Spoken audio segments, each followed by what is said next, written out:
Hello friends, welcome back to our channel Let's Crack Tripura Exam. Friends, আজকে এখন আমরা টিচমিং ট্যাপের মধ্যে তোমাদের সামনে যে ক্লাসটি নিয়ে এসেছি এটি হচ্ছে ইন্ডিয়ান কনস্টিটিউশন পার্ট থেকে কিছু গুরুত্বপূর্ণ এমসিকিউ বাছাই করে তোমাদের সামনে নিয়ে এসেছি। তো তোমরা অবশ্যই প্রথম থেকে লাস্ট পর্যন্ত পুরোটা ক্লাস করার চেষ্টা করবে এবং ফ্রেন্ডস অবশ্যই তোমরা নিজে থেকে পেন পেপার নিয়ে বসবে এবং প্রত্যেকটি কোশ্চেনের আনসার করবে। তারপর নিজে থেকে তোমরা মিলিয়ে নেবে কে কত তোমরা স্কোর করতে পেরেছো আজকের এই ক্লাসের মধ্যে। আমরা এমসিকিউ টাইপ রেখেছি তোমাদের জন্য, যেমনটা প্রত্যেকদিন আমরা তোমাদের সামনে নিয়ে আসছি। তাহলে চলো স্টার্ট করি। তো ফ্রেন্ড ইয়েস, তোমরা অনেক দিন ধরে আমাদের সাথে আছো। তোমরা জানো যে আমরা let's crack Tripura exam team তোমাদের জন্য প্রতিনিয়ত ক্লাস করছি এইভাবে। এখন আমরা টিচমেন্টে যে ব্যবস্থা করছি তোমরা ওইখানেও চলে এসছো, তোমাদেরকে অসংখ্য ধন্যবাদ ফ্রেন্ড। তোমরা অবশ্যই ক্লাসগুলি অর্থাৎ ইউটিউবে যে সমস্ত ক্লাস আমরা করছি ওই সমস্ত ক্লাসগুলি ওই ইউটিউবে ক্লাসগুলি ফলো করবে, অ্যাপের ক্লাস তো অবশ্যই দেখবে। তোমরা টেলিগ্রামে তো জয়েন করতেই হবে, এটা তো বলতেই হয় না, বিকজ টেলিগ্রামের মধ্যে আমরা সমস্ত রকম আপডেট দিয়ে থাকি time to time. Question number 1, the constitution of India was adopted by constituent assembly on. ভারতের গণপরিষদ দ্বারা সংবিধানটি গৃহীত হয়েছিল কবে? অর্থাৎ গণপরিষদ তো ভারতের সংবিধান তৈরি করেছে, তোমরা সবাই জানো। তো সেই সংবিধান গ্রহণ করেছে কবে? এটা এখানে আনসার করতে হবে তোমাদেরকে। যে গণপরিষদের সদস্যদের কাছে দায়িত্ব দেওয়া হয়েছে, সেই গণপরিষদের সদস্যরা সংবিধান তৈরি করলো। তো সেই তৈরি করা সংবিধানটা গ্রহণ করেছে কনস্টিটিউয়েন্ট অ্যাসেম্বলি দ্বারা কোন তারিখে? যদি এখানে তোমাদেরকে এই কোশ্চেনটা এক্সাম হলে আসে তোমরা কিন্তু আনসার করতে হবে। তো ভেরি ইম্পর্টেন্ট কোশ্চেন তোমাদের জন্য। আনসার কি? অপশান সি, 26 নভেম্বর 1949 হবে এখানে right answer. Question number 2, the first session of the constituent assembly was held on. গণপরিষদের প্রথম অধিবেশন কবে অনুষ্ঠিত হয়েছিল? আনসার করতে হবে, তাড়াতাড়ি করে দাও। তো ফ্রেন্ডস ইয়েস, ইউটিউবে যখন ক্লাস করে তোমরা তো লাইভ চ্যাট বক্সে আনসার করতে পারো, বাট টিচমেন্টের মধ্যে সেই ব্যবস্থাটা নেই। তাই বলবো তোমরা পেন পেপার নিয়ে বসো, নিজের থেকে আনসার করো। আমি যখন আনসার বলবো নিজে থেকে মিলিয়ে নেবে এবং কে কত স্কোর করতে পেরেছো তোমরা জানিয়ে দেবে ইউটিউবে গিয়ে কমেন্ট করে। ওকে, তো কোশ্চেন নাম্বার 2 এর রাইট আনসার হবে 9 ডিসেম্বর 1946-এ গণপরিষদের প্রথম অধিবেশন অনুষ্ঠিত হয়েছিল। Question number 3, the Indian independence act 1947 came into force. অর্থাৎ এই স্বাধীনতা যে আইন পাশ হয়েছিল সেই স্বাধীনতা আইন কবে থেকে কার্যকর হয়েছিল ভারতবর্ষের মধ্যে? আনসার করতে হবে তোমাদেরকে কোশ্চেন নাম্বার 3। তাড়াতাড়ি জানিয়ে দাও রাইট আনসারটি তোমরা। Question number 3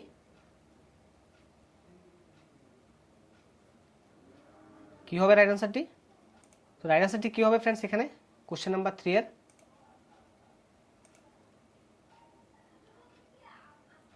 The Indian Independence Act 1947 came into force on 18 July 1947, অর্থাৎ অপশন বি হবে এখানে রাইট আনসারটি।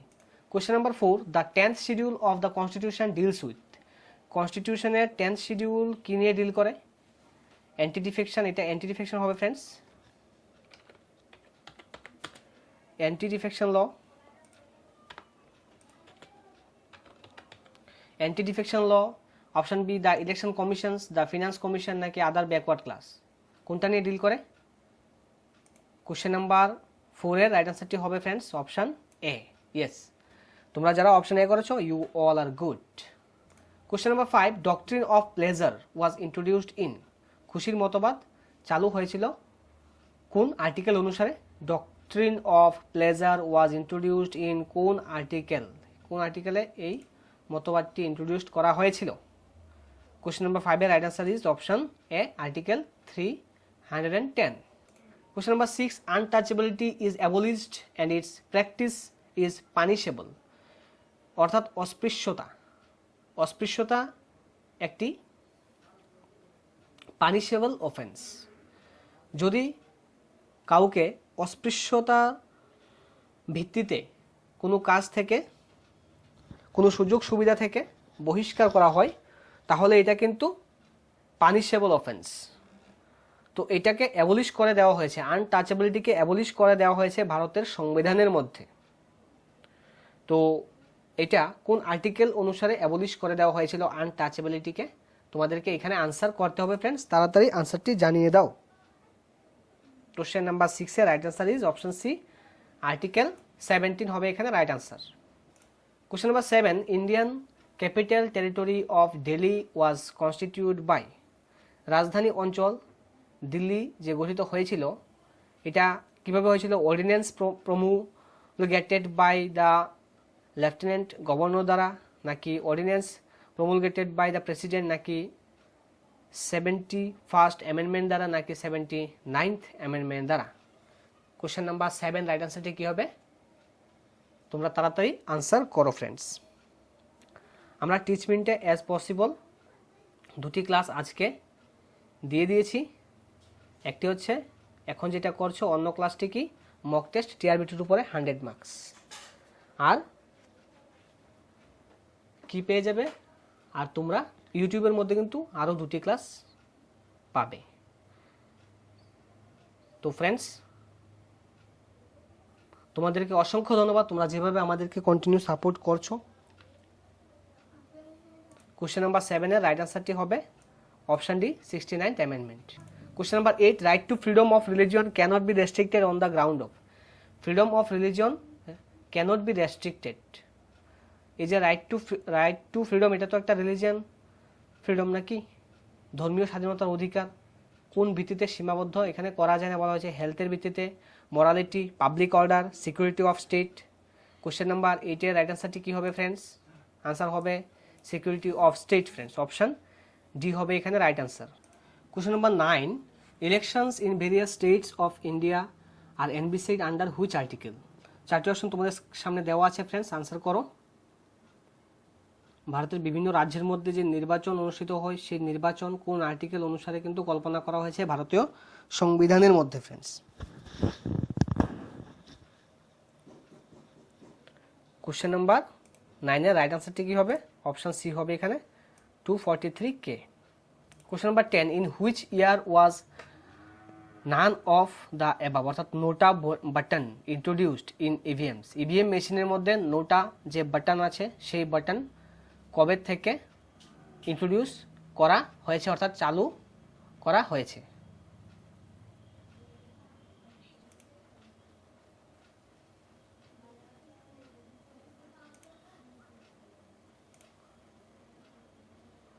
কোশ্চেন নাম্বার 10 এর রাইট আনসারটি কি হবে? অপশনে 2009 থেকে friends. Question number 11, who can remove the chief election commissioner of India? কে মুখ্য নির্বাচন কমিশনারকে অপসারণ করতে পারে? Who can remove the chief election commissioner of India? চারটি অপশন তোমাদের স্ক্রিনে দেওয়া আছে ফ্রেন্ডস, তাড়াতাড়ি আনসার করো যে রাইট আনসারটি কি হতে পারে। তোমরা তাড়াতাড়ি নিজেরা আনসার করো তাড়াতাড়ি। কোশ্চেন নাম্বার 11 এর রাইট আনসারটি হবে option B, president. Question number 12, who designed the first Indian voting machine? ভারতের যে ভোটিং মেশিন এটা প্রথম ডিজাইন করেছে কে? Who designed the first Indian voting machine? Question number 12 এর আনসারটি হবে option C, M B Hanifa. M B Hanifa হবে right answer. Question number 13, which articles in the constitution give provisions for the electoral system in our country? সংবিধানের কোন অনুসারে আমাদের দেশের নির্বাচনী ব্যবস্থার বিধান দেয়? নির্বাচনী ব্যবস্থার বিধান কোন আর্টিকেল থেকে কোন আর্টিকেলের মধ্যে দেওয়া হয়েছে আমাদের সংবিধান অনুসারে? কোশ্চেন নাম্বার 13 রাইট আনসারটি হবে অপশন বি, আর্টিকেল 324 থেকে 329। Question number 14, what is the maximum number of candidates an EVM machine can support? একটি ইভিএম মেশিনে টোটাল ক্যান্ডিডেট অর্থাৎ কতজন ক্যান্ডিডেটকে সাপোর্ট করে? ইভিএম মেশিনে টোটাল কতজন ক্যান্ডিডেট সাপোর্ট করে? কোশ্চেন নাম্বার 14 এর রাইট আনসারটি কি হবে? তোমরা নিজের থেকে আনসার করো ফ্রেন্ডস। রাইট আনসারটি হবে option C, 64। Question number 15, the executive power of the union is vested in the. ইউনিয়নের যে কার্যনির্বাহী ক্ষমতা এটা কার কাছে ন্যস্ত থাকে ফ্রেন্ডস? ইউনিয়ন ক্যাবিনেটের কাছে, প্রেসিডেন্ট অফ ইন্ডিয়ার কাছে, প্রাইম মিনিস্টারের কাছে, নাকি ইউনিয়ন কাউন্সিল অফ মিনিস্টার্সের কাছে? এখানে কি হবে রাইট আনসারটি friends? The executive power of the union is vested in the. Executive power থাকে কার কাছে? প্রেসিডেন্ট অফ ইন্ডিয়ার কাছে। Question number 16, how are the salaries and allowances of the union ministers determined, কেন্দ্রীয় মন্ত্রীদের বেতন ভাতা কিভাবে নির্ধারণ করা হয়? কেন্দ্রীয় মন্ত্রীদের বেতন ভাতা কিভাবে নির্ধারণ করা হয়?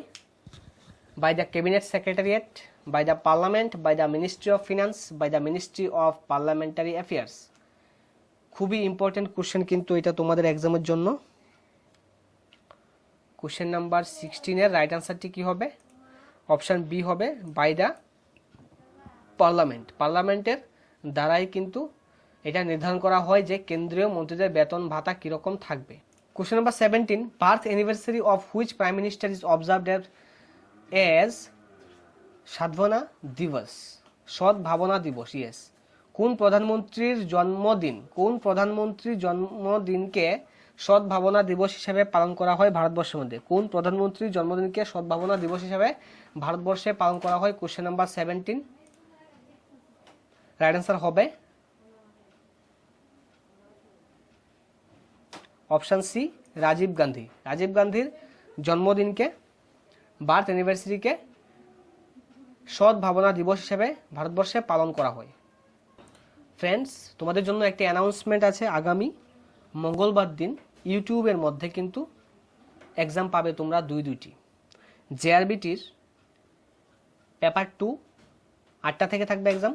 জেআরবিটির পেপার 2 8টা থেকে থাকবে, আর পেপার 1 অর্থাৎ যেখানে ইংলিশ পার্টটা আছে ওইটা থাকবে 9:15 অর্থাৎ 9টা 15 থেকে। প্রথম এটা দেওয়ার পর কয়েক মিনিটের গ্যাপ দেওয়ার পরে তোমরা পেয়ে যাবে ওই ক্লাসটি। অর্থাৎ দুটি ইউটিউব ক্লাসের মাধ্যমে তোমাদের সামনে আমরা আবারও জেআরবিটির এক্সাম নিয়ে আসতে যাচ্ছি।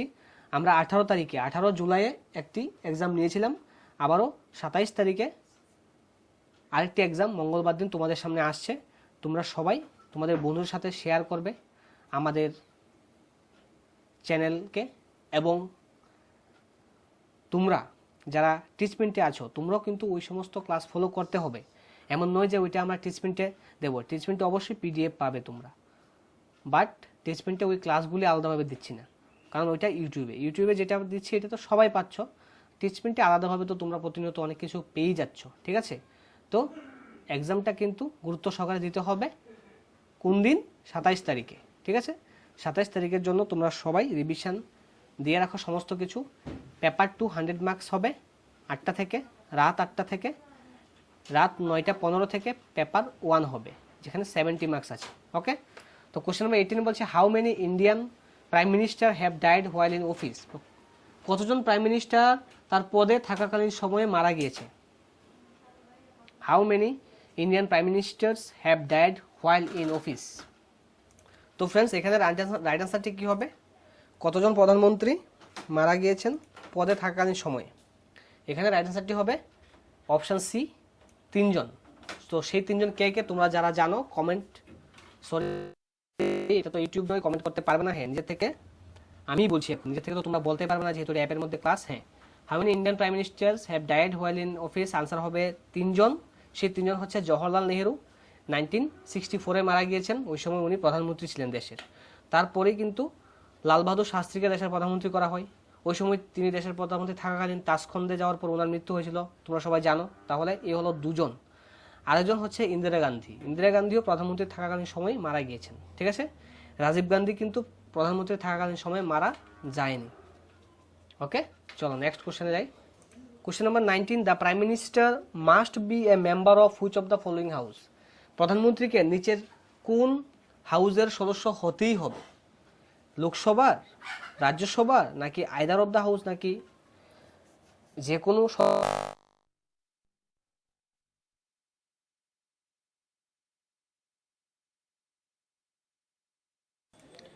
তো ফ্রেন্ডস, আইদার অফ দ্য হাউসও বলছে, তারপর not a necessary condition being a member of either house, অর্থাৎ কোনো হাউসের সদস্য হতে হবে না, এরকম অপশনও দেওয়া আছে। কিন্তু এখানে যে 4টি অপশন দেওয়া আছে এখানে, সেই 4টি অপশন দিকে তাকালে রাইট আনসারটি কী হতে পারে? Question number 19। তো ফ্রেন্ডস, এখানে রাইট আনসারটি কী হবে? আইদার অফ দ্য হাউস, অর্থাৎ যে কোনো রাজ্যসভা কিংবা লোকসভা যে কোনো হাউসের সদস্য হতে হবে প্রধানমন্ত্রীকে, অবশ্যই হতে হবে। Question number 20, which of the following amendment was passed during the emergency? ইমার্জেন্সির সময়ে কোন অ্যামেন্ডমেন্টটি সংশোধন করা হয়েছিল? জরুরি অবস্থার সময় নিম্নলিখিত কোন সংশোধনটি পাস হয়েছিল friends? 45th amendment, 50th amendments, 47th amendment, 42nd amendment. এখানে রাইট আনসারটি কি হবে? কোশ্চেন নাম্বার 20 রাইট আনসার হবে friends option D, 42nd amendment. তো ফ্রেন্ডস এই ছিল তোমাদের আজকের 20 কোশ্চেন। তোমরা যারা টিচমেন্টে আছো তোমরা এখান থেকে কীরকম হেল্প পাচ্ছ অবশ্যই তোমরা কমেন্ট করে আমাদের সাথে কিন্তু শেয়ার করবে। আমরা চেষ্টা করছি তোমাদেরকে প্রত্যেক দিন এখানে আমরা যেভাবে তোমাদের সামনে টেবিল রেখেছি, টাইম টেবিল রেখেছি, সেভাবে সমস্ত কিছু দেওয়ার জন্য। ডেলি টেস্ট থাকছে, এক্সট্রা ক্লাস হচ্ছে, ইউটিউব ক্লাসের পিডিএফও তোমরা পেয়ে যাচ্ছ time to time, and weekly mock test, অর্থাৎ আজকে সানডে মক টেস্ট তোমরা এখানে কিন্তু জেআরবিটি এবং টিআরবিটি থেকে দুটি মক টেস্ট পেয়ে গিয়েছো ফ্রেন্ডস। তো এইভাবেই তোমরা আমাদের সাথে থাকো। ইউটিউবে যে সমস্ত ক্লাস করছি ওইগুলিও তোমরা ফলো করো, অবশ্যই তোমরা এক্সামে হেল্পফুল হবে ফ্রেন্ডস। সবাইকে অসংখ্য ধন্যবাদ জানিয়ে আজকের এই ক্লাসটি এখানেই শেষ করছি ফ্রেন্ডস।